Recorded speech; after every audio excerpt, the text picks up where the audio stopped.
Eu já trabalho, mas quero estudar. Se tenho filhos, cuido do meu lar. E estudar onde quiser, quando puder. No PC, tablet ou celular. Moro longe, quero me formar. A hora que eu tenho é depois de almoçar.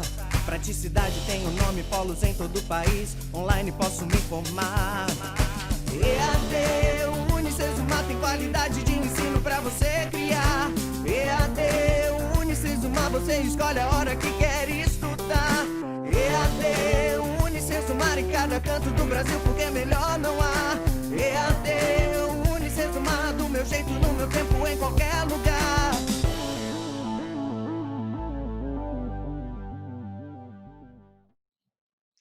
Olá, estudante, tudo bem com você?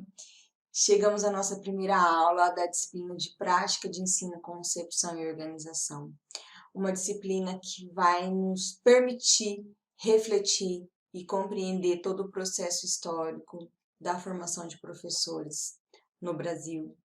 Vai gerar inquietações, reflexões, mas é uma disciplina que permite que todo professor, todo futuro professor, entenda como vem sendo construídos os currículos de formação de professores. Eu gosto muito dessa disciplina, trabalhar este conteúdo, este componente curricular, porque ele está muito ligado também à minha história, né? O meu doutorado é na linha de História e Historiografia da Educação.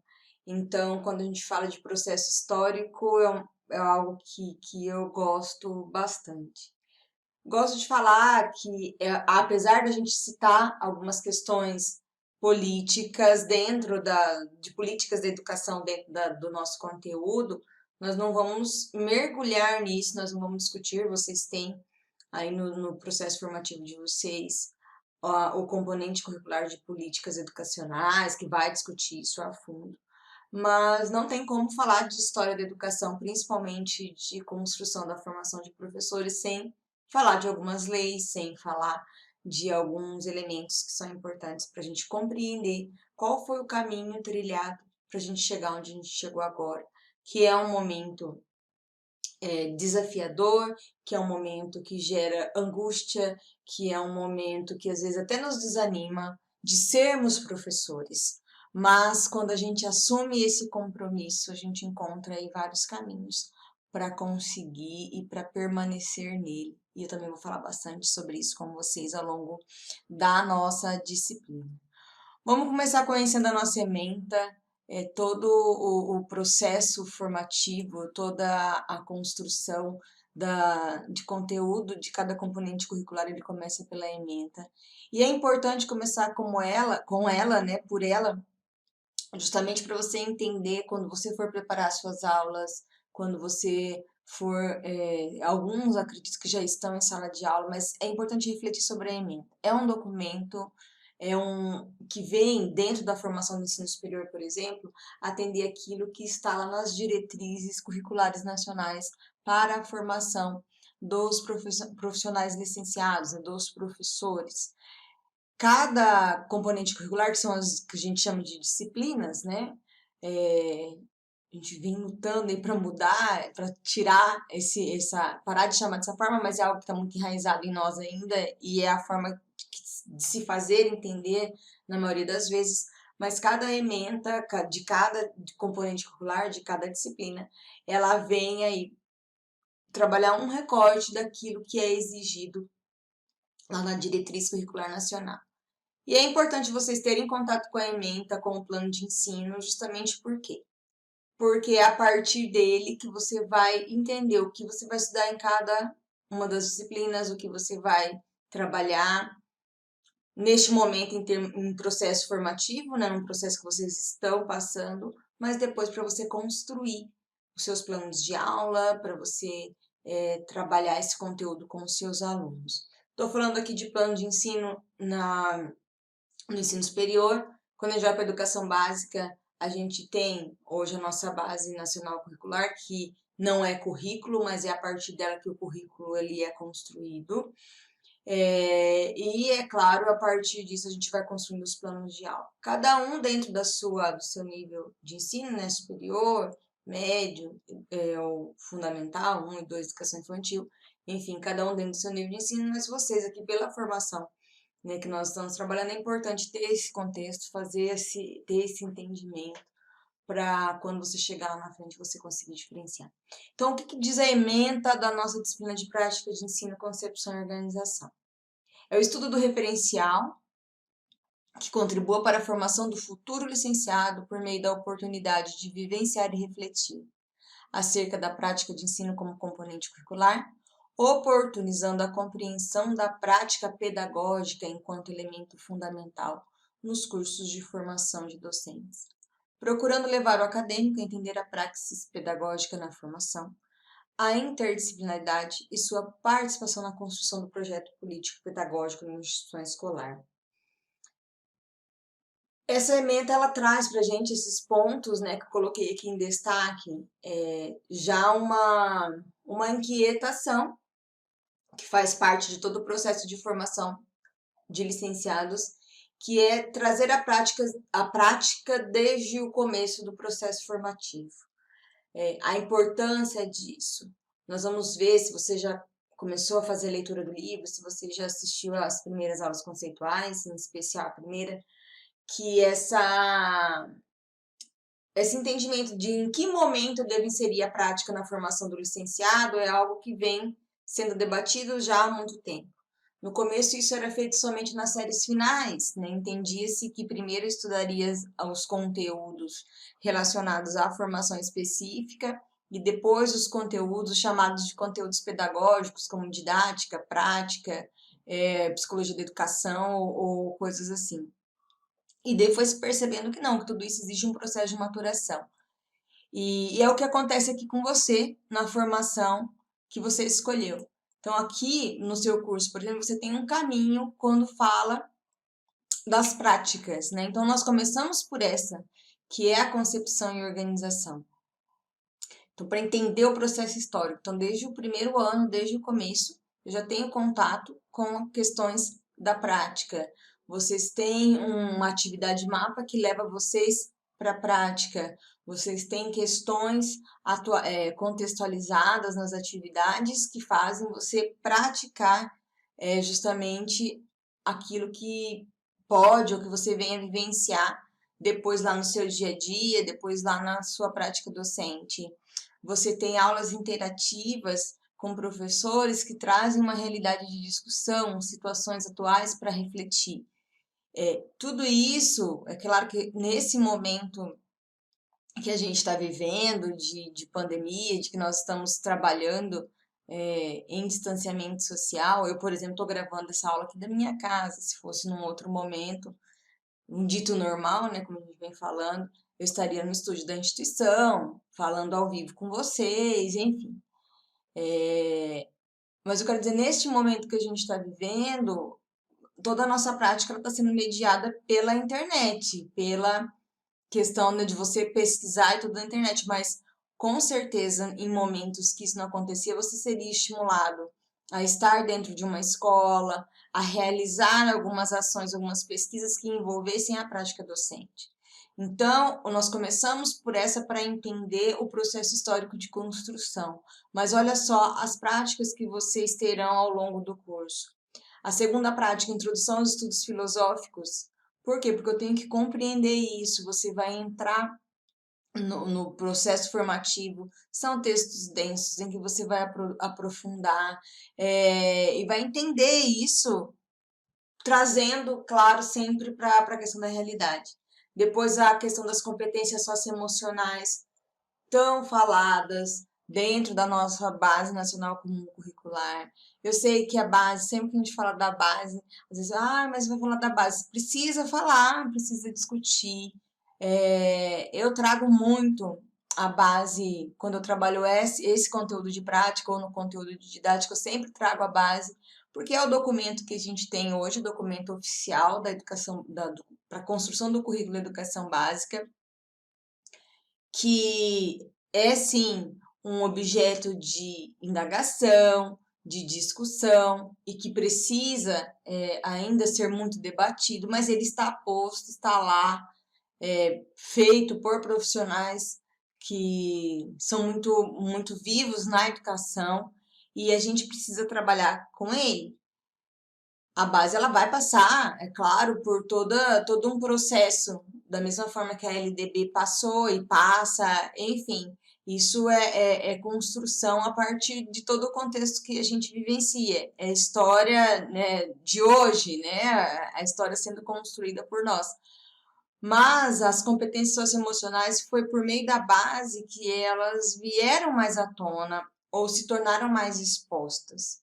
Hoje, por exemplo, no trabalho que eu realizo com os professores da educação básica, muitos chegam até mim para conseguir trabalhar as suas próprias competências socioemocionais.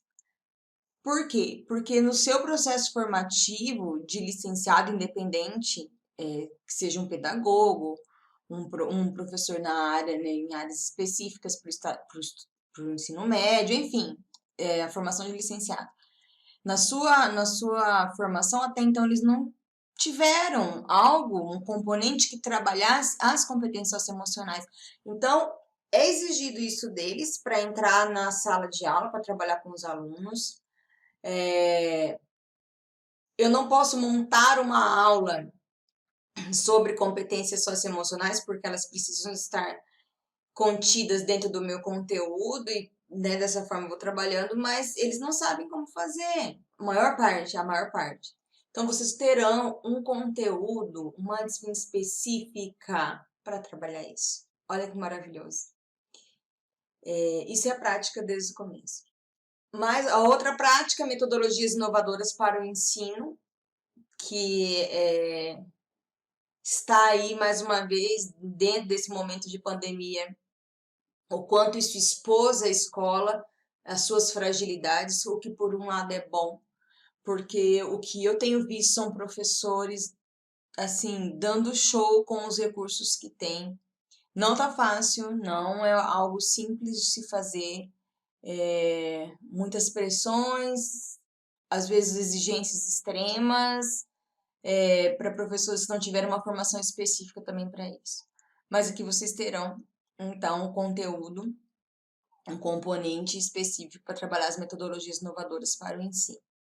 E a quinta prática que vocês terão, filosofia e multidisciplinaridade. É um caminho, eu gosto sempre de começar falando sobre este caminho, justamente para você compreender como a prática ela precisa ir sendo construída desde o início do processo formativo, porque isso vai fazer total diferença quando você chegar lá ao final e você se tornar um professor, né? Um profissional licenciado na área que você escolheu. Imaginem se a gente deixasse, por exemplo, vamos fazer aqui uma reflexão básica, pensando já, vamos lá, visitar o passado, vamos visitar o passado e pensar daquela forma. Se eu deixasse todo esse conteúdo, que são conteúdos super atuais para o momento que a gente vive hoje, história de hoje, se eu deixasse tudo isso para trabalhar na série final, no último ano do curso, a gente dá conta de estudar, enfim, dá conta, vai dar conta. Mas imagine isso acontecendo em termos de processo de maturação, de entendimento dentro do nosso processo cognitivo. É muito difícil, a gente sabe, precisa de tempo para a gente entender. Algumas teorias, algumas concepções são muito densas, a gente precisa ler, reler, entender, voltar. A interpretação ela muda a partir do momento que a gente está vivendo, a partir do nível de maturidade intelectual que a gente tem. Então, tudo isso influencia. O que eu estou querendo dizer é que você é privilegiado, sim, de já estar estudando e sendo formado por um currículo atualizado, um currículo que traz a prática desde o início do processo formativo de professores, conforme a nova Base Nacional de Formação de Professores. Nós vamos falar um pouco dela mais adiante, tá bom? Então, vocês já viram que o tema dessa primeira aula é a construção histórica, né, das práticas de formação de professores. E quando eu falo de construção histórica, um dos autores que eu estudei no doutorado e que, para quem gosta de história da educação ou da história propriamente dita, Eu super recomendo esse livro, é um livro bem gostoso de ler, ele não é um livro denso, é um livro denso, mas ele é um livro leve, que é o Mark Bloch, que ele fala que é a apologia da história é o ofício do historiador. Ah, professora, mas eu vou ser professor de filosofia, eu não sou historiadora, é historiador. É revisitar o passado é algo muito rico. Vocês podem até depois interagir comigo, falar sobre isso, o que vocês acham disso no nosso momento ao vivo, lá na nossa live. Mas é algo muito rico, porque a gente tem a oportunidade de compreender, interpretar algumas questões e entender como a gente chega, como a gente chegou até hoje. E o Mark Bloch, ele traz esse recorte que eu vou ler aqui para vocês, que fala um pouco sobre isso e nos coloca em um posicionamento dentro da história para a gente entender o quanto é importante saber história. O passado é, por definição, um dado que nada mais modificará, mas o conhecimento do passado é uma coisa em progresso, que incessantemente se transforma e aperfeiçoa. Quando a gente estuda a questão da história, e daí eu chamo Jacques Le Goff para a gente pensar um pouquinho, a gente entende os objetos do passado de forma diferente. Uma das discussões do Le Goff que ele faz é a discussão entre documento e monumento, né? Documento e monumento. O que a gente transforma em monumento quando a gente olha para o passado? Vamos pensar aqui nas nossas leis, no que a gente... Tem muitos profissionais que estudam, por exemplo, a área de políticas educacionais, que trabalham uma lei, que trabalham a construção, os debates, as deliberações. Para entender, não vai modificar, foi aquilo naquele passado, enfim. Mas você transforma aquilo em um monumento, você transforma aquilo em um objeto de investigação que vai te revelar o quê? Permanências e rupturas a respeito de algo que até hoje influencia o nosso dia a dia, influencia a nossa prática educacional. Então, eu assim comecei a pensar o passado de maneira diferente depois que eu entrei no doutorado. Vejam bem, olha a jornada que eu fiz até chegar lá.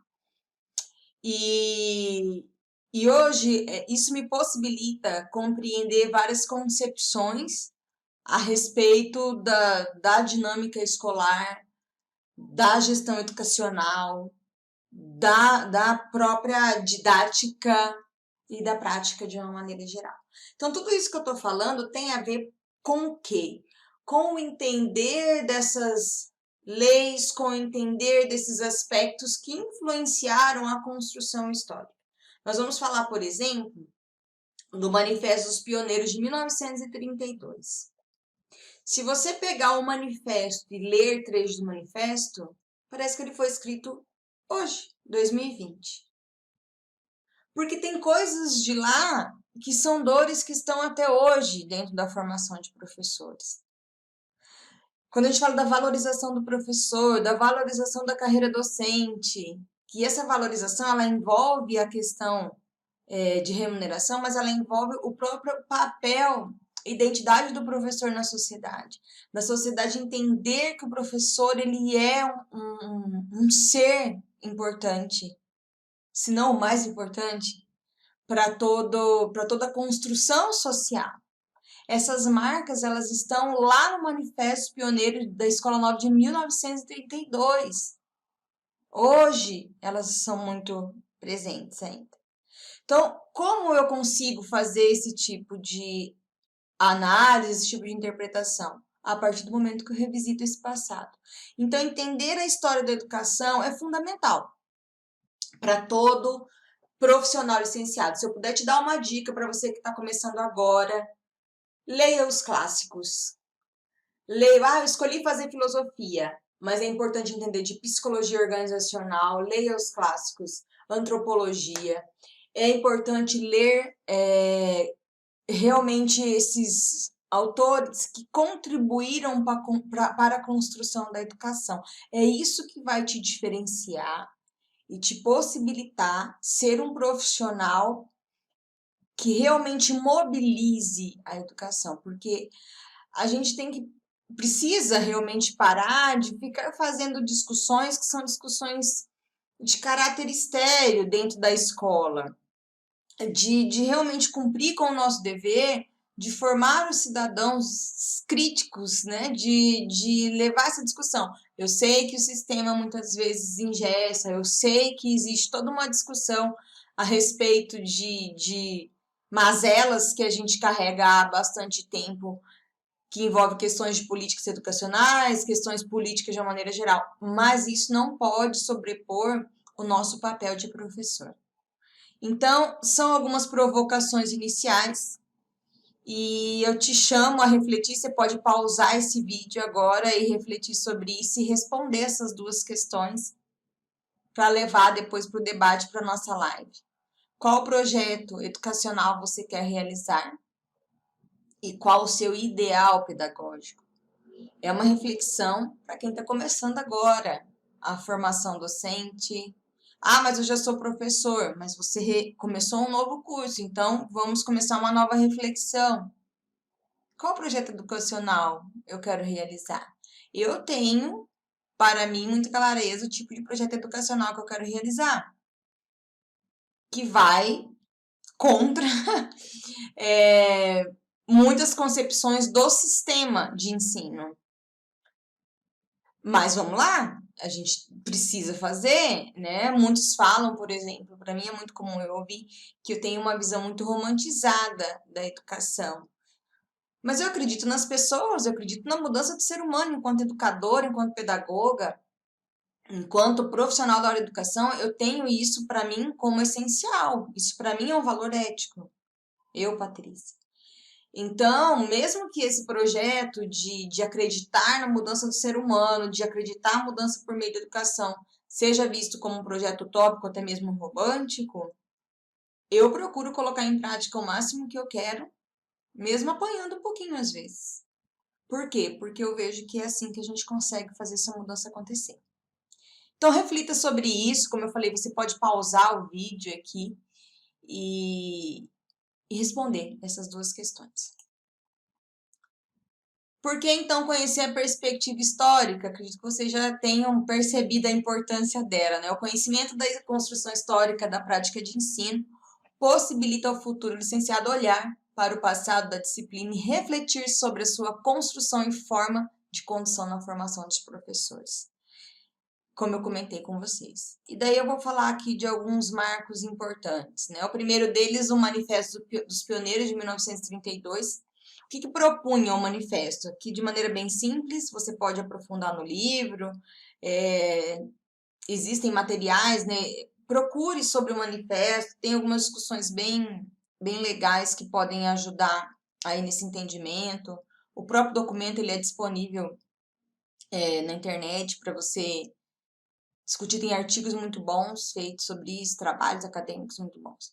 Mas eu trouxe dois recortes aqui. Propõe uma reconstrução da educação nacional no Brasil, uma escola única constituída sobre a base do trabalho produtivo e que privilegiasse a todos. Isso é atual. O manifesto foi de 32, mas isso está aqui até hoje, né? Então serve para a gente refletir. Outro marco histórico, o Decreto-Lei 1190, que colocava o quê? A formação do professor em nível superior e explicita a organização dos cursos superiores de licenciatura. E é bem legal que ele estabelece finalidades de organização da Faculdade Nacional de Filosofia. E daí vocês veem a importância da formação que vocês escolheram. A filosofia, para mim, é a base de todo, deveria ser a base de todo processo formativo, porque nos possibilita ou nos instiga a pensar a vida, a construção, a sociedade, enfim. E no Decreto-Lei 1190 de 39, ele organiza, né, estabeleceu. Mas como que era a formação de professores lá no esquema 3+1, que é aquilo que eu falei para vocês? as disciplinas ou os componentes ditos pedagógicos, né, especializados para dar, que vai te habilitar para dar aula, digamos assim, a dar aula, era no último ano. Os 3 primeiros era para estudar a ciência, no caso aqui da filosofia. Em 43, a gente teve a Lei Orgânica do Ensino Normal, que estabeleceu o quê? Um currículo mínimo para todos os estados. Mas qual era a preocupação que existia? Era uma preocupação voltada mais para os aspectos administrativos e técnicos. Então, não se pensava, a partir da discussão dos pesquisadores a respeito da Lei Orgânica do Ensino Normal, no professor que saía do ensino normal, mas na organização do currículo. A gente pode pensar o quê? O foco estava em organizar um currículo mínimo para os estados. E existia aí uma certa autonomia para os estados organizarem como que essa formação aconteceria. O ensino normal, então, ele acontecia em 2 ciclos. Um primeiro, né, que formava os regentes do ensino primário, e um segundo ciclo, que era a formação dos professores. Então, você tinha o primeiro ciclo que te habilitava a ser regente e o outro na formação de professores. 72, houve o que? A diluição das muitas habilitações profissionais do ensino na época de segundo grau. E surge, então, a habilitação específica para o magistério. A habilitação específica para o magistério. Eu tenho dentro da minha casa uma pessoa, dentro da minha casa não, né? Da minha família, uma pessoa que fez a habilitação específica para o magistério, que eu falo que é minha prova viva em relação à história de formação de professores, que é a minha mãe. Então, muito do que eu converso com ela, que eu busquei por meio dessa procura histórica, e entender como isso era feito. Existia a preocupação de quê? De assegurar que haveria profissionais específicos para dar aula, para atuar na sala de aula. Então, você ia lá e fazia realmente essa habilitação para você estar apto a dar aula. O parecer 349 do Conselho Federal de Educação, ele colocava nessa época o que? A prática de ensino realizada na forma de estágio supervisionado. Uma coisa é uma coisa, outra coisa é outra coisa. É importante a gente falar sobre isso. Porque a prática de ensino, ela é uma prática reflexiva e coloca você em contato, sim, com a realidade, mas o estágio supervisionado é uma outra questão. E aqui, né, a gente vê como que esse parecer ele estabeleceu.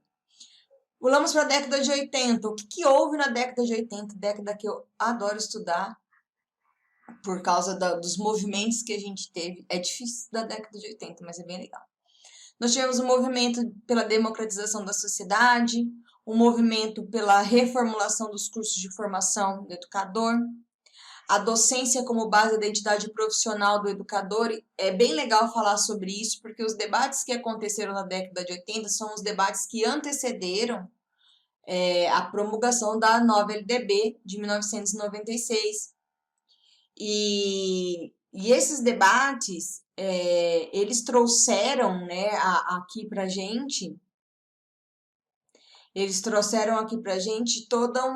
jogaram luz sobre toda uma importância de quem é o educador, né? Ele é o quê? Professor. Antes de mais nada, ele é professor. Isso é uma coisa importante para a gente refletir. A concepção emancipadora da educação e formação. E daí a gente vê que isso já ainda carrega, traços lá do Manifesto 32.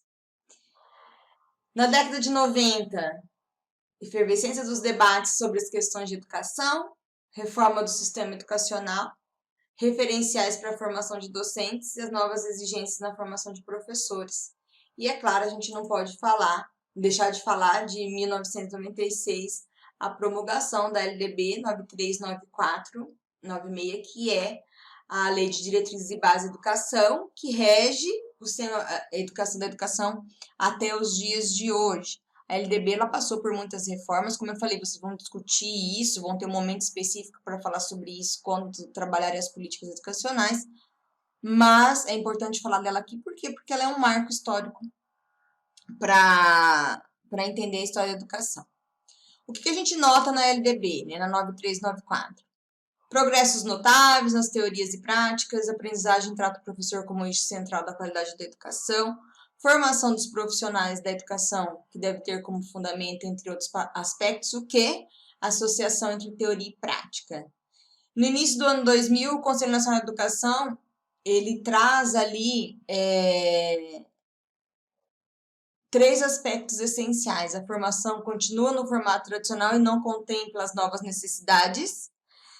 Então, existe uma importância para a formação de professores, tanto para a educação básica quanto para o ensino superior, que reforça a ideia de prática como componente curricular. Hoje, o que a gente vê? Você está fazendo um curso de licenciatura que é para você atuar, pelo menos de início, estar habilitado a atuar na educação básica.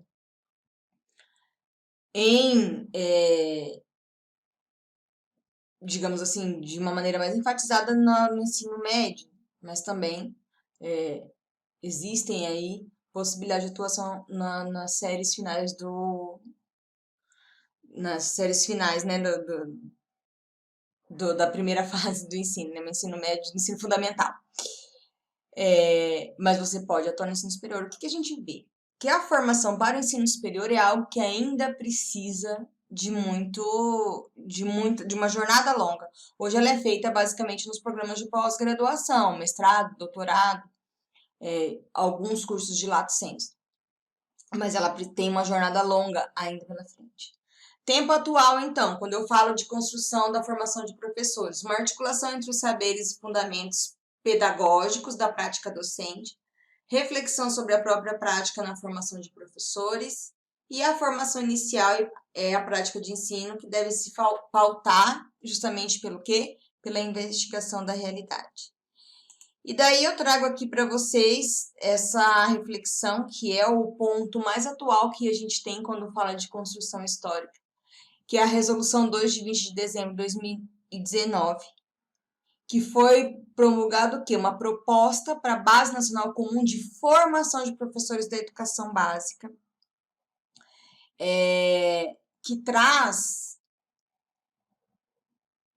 no seu artigo 4º, as competências específicas que se referem às 3 dimensões fundamentais que se integram e vão complementar a ação docente, que são conhecimento profissional, prática profissional e engajamento profissional, que é o currículo de formação docente já atualizado, que é o caso que vocês estão inseridos, tendo a prática, que é um dos elementos prática profissional desde o início do curso. E daí eu trouxe aqui um recorte da resolução para entender como que essas dimensões elas se desdobram, podemos colocar dessa forma. Uma coisa bem importante de refletir aqui, que a Base Nacional Comum para a Formação Inicial de Professores da Educação Básica, BNC Formação, ela está muito alinhada à própria Base Nacional Comum Curricular para a educação básica, né, para o ensino fundamental e médio. Então, a gente fala o quê? De competências e habilidades. Hoje, a matriz que você está fazendo parte, ela é construída por competências e habilidades. Então, eu, como professora, tenho que pensar que habilidade e que competência eu quero desenvolver em você a partir de cada aula que eu venha trabalhar. E aqui, quando a gente fala dessa base nacional para a formação inicial de professores, nós estamos falando do quê? De uma base construída para se alinhar aquilo que o professor será exigido quando ele for atuar em sala de aula. Então, existem pontos positivos para a gente refletir e que nos possibilitam aí novas perspectivas de mudança.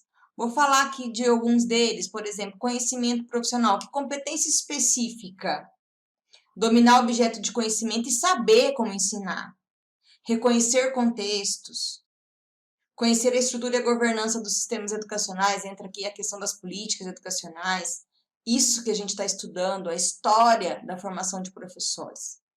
Vou pegar um outro aqui, prática profissional, criar e saber interagir em ambientes de aprendizagem, avaliar o desenvolvimento do educando, aprendizagem e ensino.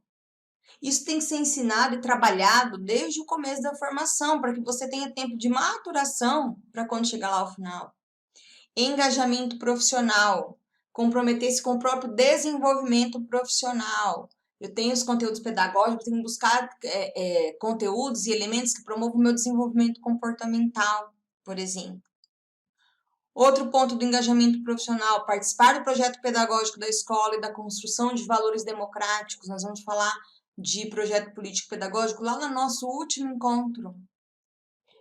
Eu não trabalho na gestão educacional, eu sou professor. Tem que participar do projeto político-pedagógico, eu tenho que entender dessa concepção de gestão democrática, eu tenho que fazer acontecer a gestão democrática de verdade dentro da minha escola. Ela não pode ser somente um documento uma ação de documento de legislação. Ela tem que acontecer. Então, aqui eu vou disponibilizar por completo, né? Eu disponibilizei já para vocês por completo essa resolução, mas aqui trouxe esses recortes. Pause esse vídeo agora, leia e reflita sobre eles. Anote, pense sobre isso, porque isso aqui é importante, vai reger todo o teu processo formativo e te transformar num professor apto a atuar aí na sua sala de aula. Como eu falei, são objetos, toda resolução, toda normativa, toda diretriz, toda lei, ela é objeto de discussão, de mudança ao longo do tempo. Mas nós temos aqui algo que nos direciona, sim, em relação àquilo que a gente precisa saber, precisa desenvolver a respeito do nosso processo formativo. Então, para fechar essa parte, as instituições que ainda não têm esse currículo adaptado por habilidades e competências estão fazendo isso, existe um prazo. Não sei dizer como esse prazo ficará depois desse momento de pandemia, o prazo era até 2021. Provavelmente vai haver alteração, porque todo esse contexto mundial que a gente está vivenciando. Mas vocês já sabem que essa resolução existe, está aí, podem refletir sobre ela e acompanhar esse debate, inclusive levando depois, quando vocês forem estudar a questão de políticas educacionais. Fechamos essa parte, caminhando já para a finalização da nossa aula. Uma reflexão que eu coloco, né? O que há por trás, então, dos processos de aprender e ensinar?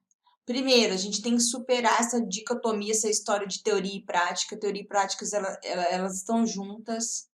Não existe prática sem uma boa teoria e não existe construção de teoria sem uma boa prática.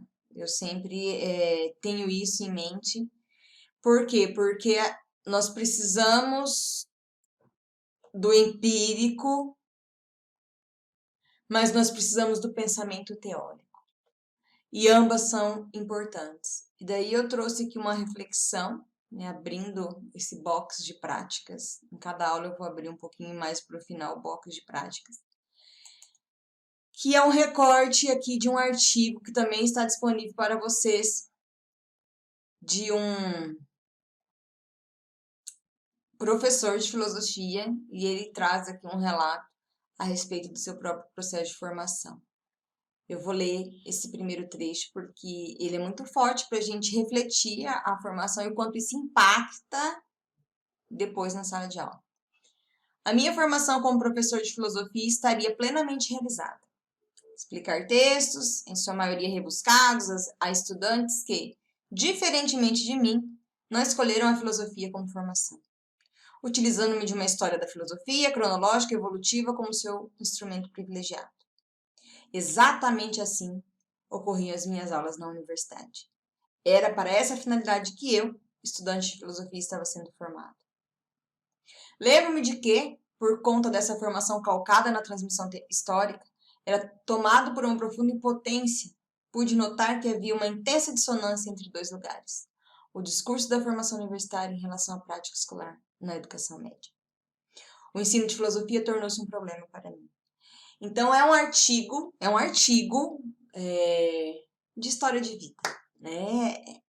E eu convido você a ler o artigo por completo, você enquanto futuro licenciado em filosofia, e refletir sobre ele. O quanto é importante essa inserção da prática desde agora, de promover essa reflexão, de mostrar novos caminhos, de instigar a construção de novos objetos de aprendizagem, para que você, quando chegar para trabalhar a filosofia, aqui em específico, como o Perencini coloca para nós com a educação média, com o ensino médio, ela não se torne um problema. E eu sei que é desafiador, eu sei que é difícil, mas a gente precisa, né, se reconstruir, se renovar, se ressignificar. Inquietando, então, reflita qual a importância da prática de ensino refletida e articulada desde o início da formação de professores. Fica aí a minha pergunta, mais uma vez, pode pausar para responder, mas fica aí a minha pergunta para você no final dessa nossa primeira aula, desse nosso primeiro encontro. E como referências, que eu sempre deixo em cada aula, o livro do Antônio Zabala, que fala da prática educativa, né, o como ensinar. O livro do Sacristã, que fala sobre o currículo, né, os saberes e incertezas do currículo. E esse artigo, né, que fala da questão da formação do professor de filosofia no Brasil, que é o que eu comentei, que foi do recorte anterior do Thiago Perencini. Tá bom? Vou citar Diana Vidal, para a gente finalizar, que também é uma historiadora da educação que eu gosto bastante, para a gente entender justamente o quê? Que a história não é o passado, mas uma construção. Eu espero que nesse primeiro encontro eu tenha gerado aí algumas inquietações, reflexões, instigado você a entender um pouco mais sobre a história da educação e principalmente da formação de professores e levado um pouquinho dessa prática aí para o seu dia a dia, tá bom? Fecho com essa reflexão, espero você na nossa live para tirar dúvida, debater sobre alguns desses pontos e desejo que você tenha aí bons estudos e bom crescimento intelectual na sua jornada. Até mais! EAD, Unicesumar, do meu jeito, no meu tempo, em qualquer lugar.